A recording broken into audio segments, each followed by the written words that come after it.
Hello friends, എല്ലാവർക്കും പുതിയ വീഡിയോയിലേക്ക് സ്വാഗതം. നമ്മുടെ മെഗാസ്റ്റാർ മമ്മൂക്കയുടെ ഏറ്റവും പ്രതീക്ഷയുള്ള ഒരു സിനിമയായിട്ട് ടെർബോ മാറിക്കഴിഞ്ഞു. ടെർബോയുടെ അനൗൺസ്മെന്റ് വന്നത് മുതൽ അതിഗംഭീരമായിട്ടുള്ള ആകാംക്ഷയിലും പ്രതീക്ഷയിലാണ് ഫാൻസുകാർ മാത്രമല്ല മലയാള സിനിമാ പ്രേമികൾ എല്ലാവരും ഒരുപോലെ കാത്തിരിക്കുകയാണ്. കാരണം ഈ ഒരു സിനിമയ്ക്ക് ഒരുപാട് പ്രത്യേകതകളുണ്ട്. വൈശാഖാണ് സംവിധാനം ചെയ്യുന്നത്. അതുപോലെ തന്നെ ഏറ്റവും കൂടുതൽ ഡിമാൻഡ് ഉള്ള ഒരു സ്ക്രിപ്റ്റ് റൈറ്ററാണ് നമ്മുടെ മിഥുൻ മാനുവൽ തോമസ്. അദ്ദേഹമാണ് ഈ ഒരു സിനിമയ്ക്ക് വേണ്ടിയിട്ട് കഥ എഴുതുന്നത്. അതുപോലെ തന്നെ നമ്മുടെ മെഗാസ്റ്റാർ മമ്മൂക്കയുടെ ഓൺ കമ്പനി ആയിട്ടുള്ള മമ്മൂട്ടി കമ്പനിയാണ് ഒരു സിനിമ നിർമ്മിക്കുന്നത്. മമ്മൂട്ടി കമ്പനി നിർമ്മിക്കുന്ന സിനിമകൾക്ക് ഒരു പ്രത്യേകത ഉണ്ട്. എല്ലാ സിനിമയും വ്യത്യസ്തമായിട്ടുള്ള ജേണറുകളാണ്. അതുപോലെ തന്നെ എല്ലാ സിനിമകളും ഗംഭീരമായിട്ട് വിജയിച്ച ആളുകൾ ഒരുപാട് പ്രശംസിച്ച സിനിമകളാണ് കുറച്ച് സിനിമകൾ ഈ ഒരു മമ്മൂട്ടി കമ്പനി എടുത്തിട്ടുള്ളത്. അഞ്ചാമത്തെ സിനിമയായിട്ടുള്ള ടെർബോക്കും വലിയ പ്രതീക്ഷ നൽകാനും ഈ മൂന്ന് കാരണങ്ങൾ തന്നെ ഏറെയാണ്.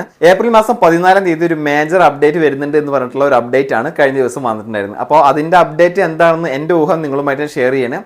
മിക്കവാറും ആരാധകർക്കും മലയാള സിനിമ പ്രേമികൾക്കും എല്ലാവർക്കും ഒരു വിഷു കൈനീട്ടുന്ന പോലെ ടെർബോ എന്ന സിനിമയുടെ ടീസർ ആയിരിക്കും നമുക്ക് മുന്നിൽ എത്താൻ പോകുന്നത്. അതുപോലെ തന്നെ ആ ടീസറിന്റെ അവസാനം ഈ ഒരു സിനിമ എന്നാണ് റിലീസ് ചെയ്യുക എന്നുള്ളത് ഒഫീഷ്യൽ ആയിട്ടുള്ള ഒരു കൺഫേം ആയിട്ടുള്ള ഒരു ഡേറ്റ് കൂടി ഈ ഒരു ടീസറിന്റെ കൂടെ ഉണ്ടാകും എന്നുള്ള കാര്യം തീർച്ചയാണ്. പലവിധ റിലീസ് ഡേറ്റും ഇപ്പോൾ സോഷ്യൽ മീഡിയയിൽ ഇങ്ങനെ പറഞ്ഞു നടക്കുന്നുണ്ട്. ജൂണിലാണ്, ഓണത്തിനാണ്, അങ്ങനെയാണ് ഇങ്ങനെയെന്നൊക്കെ പറഞ്ഞിട്ട്. പക്ഷേ ഇതിന് വേറെ ഊഹാഭാവങ്ങൾ വരുന്നുണ്ട്. ഇന്ത്യൻ 2 കൂടെ ക്ലാഷ് വെച്ചിട്ട് റിലീസ് ചെയ്യാൻ പോകുന്നു എന്നൊക്കെ പറഞ്ഞിട്ടുള്ള ഒരുപാട് ന്യൂസുകളും കാര്യങ്ങളൊക്കെ ഇപ്പോൾ സോഷ്യൽ മീഡിയയിൽ ഇങ്ങനെ നിറഞ്ഞു നടക്കുകയാണ്.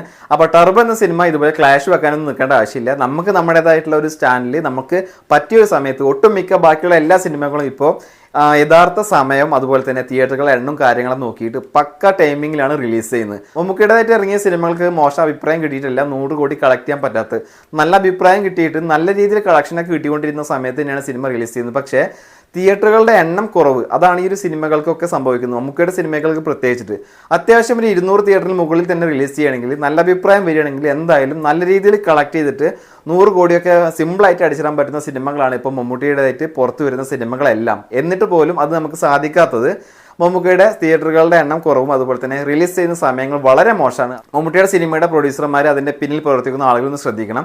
ഈ സിനിമയെങ്കിലും നല്ല രീതിയിൽ ശ്രദ്ധിച്ചിട്ട് അദ്ദേഹത്തിൻ്റെ പേരിൽ ഇല്ലാത്ത ഒരു 100 കോടി എങ്ങനെയെങ്കിലും നേടിക്കൊടുക്കാൻ ഇതിൻ്റെ അണിയർ പ്രവർത്തകർ സന്നദ്ധരാവണം. ജൂണിൽ ഈ ഒരു സിനിമ റിലീസ് ചെയ്യുമ്പോൾ എന്തായാലും ഈ സിനിമ വലിയ രീതിയിൽ അത് ബാധിക്കും. കാരണം സ്കൂൾ തുറക്കുന്ന സീസണാണ്. അതുകൊണ്ട് തന്നെ അതിൻ്റെ തിരക്കിലൊക്കെ ആയിരിക്കും ആളുകൾ, പ്രത്യേകിച്ചിട്ട് ഫാമിലി ഓഡിയൻസ് ഒക്കെ അതിൻ്റെ ഒരു തിരക്കിലും കാര്യങ്ങളൊക്കെ ആയിരിക്കും. അതുപോലെ തന്നെ മഴയുടെ തുടക്കം, ഗംഭീരമായിട്ടുള്ള മഴയും കാര്യങ്ങളൊക്കെ ഉണ്ടാവാൻ ചാൻസ് കൂടിയുള്ള ഒരു മാസമാണ് ജൂൺ. അപ്പോൾ തിയേറ്ററിലേക്ക് ആളുകൾ വരുന്നതിൻ്റെ എണ്ണം കുറയാനും കളക്ഷനെ അത് ബാധിക്കാനും സാധ്യതയുണ്ട്. അതിപ്പോൾ എത്ര നല്ല സിനിമയാണെങ്കിലും ഈ രണ്ട് കാര്യങ്ങളും അവിടെ തടസ്സമായിട്ട് നിൽക്കാൻ ചാൻസ് കൂടുതലാണ്.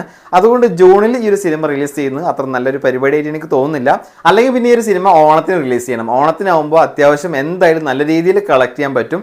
ഈ ഒരു സിനിമയ്ക്ക് പോസിറ്റീവ് റിവ്യൂസ് വന്നു കഴിഞ്ഞാൽ എന്തായാലും മമ്മൂക്കയുടെ കരിയറിലെ തിയേറ്ററിൽ നിന്ന് കളക്ട് ചെയ്യുന്ന 100 കോടി ആവാൻ ചാൻസ് ഉള്ള ഒരു സിനിമ കൂടിയാണ്. കാരണം ഫൈറ്റിന് ഫൈറ്റ്, കോമഡിക്ക് കോമഡി, അതുപോലെ തന്നെ എല്ലാ ഭാഗവും വളരെ സ്ട്രോങ് ആയിട്ടുള്ള ഒരു സിനിമ തന്നെയായിരിക്കും. ടെർബോ എന്നുള്ള കാര്യത്തിൽ യാതൊരു സംശയം വേണ്ട. അതുപോലെയുള്ള അണിയറ പ്രവർത്തകനാണ് ഈ ഒരു സിനിമയ്ക്ക് പിന്നിലുള്ളത്. അതുകൊണ്ട് തന്നെയാണ് ഈ ഒരു കാര്യം നിങ്ങളുമായിട്ട് ഷെയർ ചെയ്യുന്നത്.